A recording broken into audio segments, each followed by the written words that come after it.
ప్రస్తుతం నేను బీజేపీ రాష్ట్ర కార్యాలయంలో ఉన్నాను. నాతో పాటు మైనార్టీ మోర్చా రాష్ట్ర అధ్యక్షుడు బాజీ గారు ఉన్నారు. వక్ఫ్ బోర్డు అమెండ్మెంట్ బిల్లుకి సంబంధించి పెద్ద ఎత్తున రాష్ట్ర వ్యాప్తంగా ఉద్యమాలు చేస్తున్నారు. వైసీపీ కానీ వామపక్ష నేతలు కానీ వక్ఫ్ బోర్డు ఎండోమెంట్ బిల్లుని తప్పుపడుతున్నారు. అంటే మీరేమో వక్ఫ్ బోర్డులో సంబంధించి మెరుగైన ఫలితాలు తీసుకొద్దామని చెప్పుకోవడానికి మీరు అంటున్నారు. అంటే ముతవల్లికి ఇచ్చిన ఆస్తులను కొట్టాలని చెప్పుకోవడాను బీజేపీ ప్రభుత్వం భావిస్తుందని చెప్పి వైసీపీ నేతలు కానీ కాంగ్రెస్ కానీ ప్రచారం చేస్తున్నారు. పూర్తిగా అబద్ధ ప్రచారం చేపట్టింది కాంగ్రెసు, వైసీపీ, కమ్యూనిస్ట్ పార్టీలు కలిసి. ముతవల్లీల యొక్క ఆస్తులు కానీ ముతవల్లీలకు వచ్చేటువంటి దాని మీద ఆదాయాన్ని కానీ ఎక్కడ కూడా చేసేటువంటి ఉద్దేశం నరేంద్ర మోడీ గారి యొక్క ఎన్డీఏ పక్షాలకు ఎక్కడా లేనటువంటి పరిస్థితి. వాస్తవానికి వక్ఫ్ చట్టం ఉన్నప్పుడు, వక్ఫ్ చట్టాన్ని అనేక సవరణలు జరిగినప్పుడు దాని మీద ఆదాయం కూడా వస్తుందని అనుకున్నప్పుడు ఆ ఆదాయం ఎవరికి వస్తుంది, ఎంత వస్తుంది, ఎవరికి చెందాలని, ఏ దాత ఎలా ఇచ్చాడనేది లెక్క మాత్రం ఇవాళ మోడీ గారు ఈ బిల్లు తెచ్చిన తర్వాత ప్రతి పేద ముస్లిం యొక్క మదిలో కూడా మెదులుతున్నటువంటి ప్రశ్న. ఇది కావాలి అని చెప్పని ఎందుకు అడుగుతున్నామనంటే, మైనార్టీ సమాజం అంటే కేవలం ముగ్గురు నలుగురు అజమాయిషీ చేసే ఒక సంస్థలో లేకపోతే వాళ్ళ గుత్తాధిపత్యంలో ఉన్నటువంటి ఆస్తి కాదు. మైనార్టీల యొక్క ఆస్తి అంటే ఎవరో బలమైనటువంటి బడాబాబులు కబ్జా చేసేటువంటి ఆస్తి కాదు.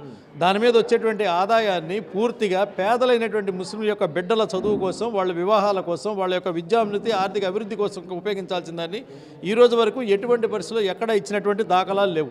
మేము సవాల్ చేసేది ఏంటంటే 60 ఏళ్ల పాటు కాంగ్రెస్ పార్టీ గరీబీ హఠావో అని చెప్పినటువంటి దేశంలో గరీబులుగా మిగిలిపోయినటువంటి మైనారిటీ ముస్లిం సోదరులు, పేదవాళ్ళు ఎవరైతే ఉన్నారో వాళ్ళనే నిత్యం చూపించి వాళ్ళనే గరీబీ హఠావో, వాళ్ళని గరీబీ హఠావో అని చెప్పని వాళ్ళని హఠావో అందు తప్ప గరీబీగా మార్చేటువంటి పరిస్థితి కాంగ్రెస్ పార్టీ చేయలేదు.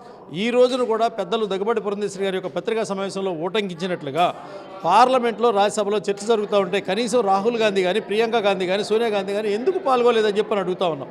చర్చ జరిగినటువంటి బిల్లు మీద ప్రజల పక్షాన నిలబడి మాట్లాడుతుంది.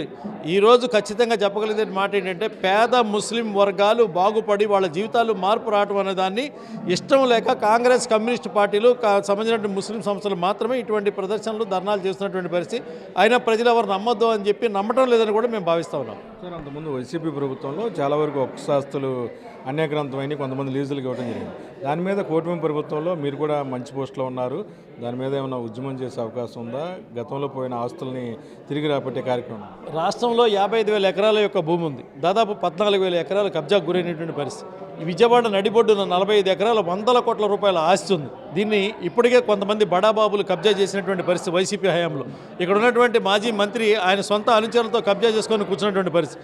ఎన్డీఏ ప్రభుత్వాన్ని సాక్షాత్తు చంద్రబాబు నాయుడు గారికి మేము విజ్ఞప్తి చేసేది ఏంటంటే, భారతీయ జనతా పార్టీ నుంచి ఎట్టి పరిస్థితిలో ఆ స్థలాన్ని ఖాళీ చేయించండి, అక్కడ ఆక్రమణలను తొలగించండి, ఆ స్థలాన్ని ముస్లింల యొక్క ప్రయోగం కోసం వినియోగించండి, అక్కడ ప్రభుత్వ సంక్షేమ కార్యక్రమాలు నిర్వహించేటువంటి పద్ధతి చేసి ఆ సంక్షేమంలో పేద ముస్లింలు భాగస్వాములు చేయండి.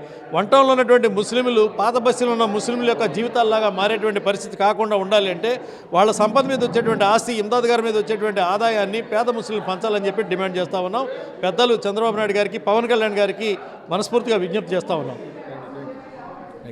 మొత్తమే కూడాను ఆంధ్రప్రదేశ్లో గతంలో ఏదైతే వక్ఫ్ బోర్డు ఆస్తులు ఉన్నాయో వాటిని తిరిగి చేజెక్కించుకునేలా కూడా ప్రయత్నాలు చేస్తున్నామని, ఖచ్చితంగా విజయవాడ వంటంలో వెల్లంపల్లి ఆధీనంలో ఉన్న వక్ఫ్ ల్యాండ్లని తిరిగి ఇచ్చేయాలింది, లేకపోతే ఆయన పైన చట్ట ప్రకారం చర్యలు తీసుకునే వరకు కూడాను పోరాడతానంటున్నారు మైనార్టీ మోర్చా బీజేపీ రాష్ట్ర అధ్యక్షుడు బాజీ.